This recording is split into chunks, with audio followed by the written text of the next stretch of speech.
خبر شامل کرتے ہیں۔ کولو سے 8 سالوں سے لاپتہ عبدالرحمن مری کی بازیابی کے خواب دیکھتے دیکھتے اس کی فیملی کے کئی بزرگ اس دنیا فانی سے رخصت ہو گئے۔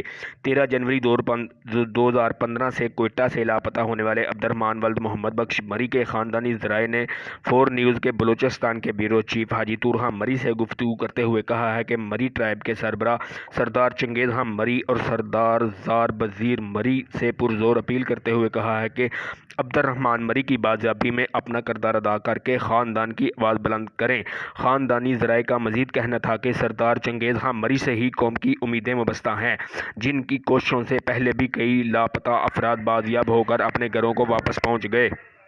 لہٰذا عبدالرحمن مری نے کوئی جرم کیا ہے تو اس کو آئین اور قانون کے مطابق عدالت میں پیش کیا جائے۔ سردار چنگیز خان مری اور سردار زار بزیر مری سے گزارش کرتے ہوئے لاپتہ عبدالرحمن مری کی آواز بلند کر کے اس کی بازیابی کو یقینی بنائیں۔ نیوز 4 کے بیورو چیف حاجی طورحان مری، سبی، بلوچستان۔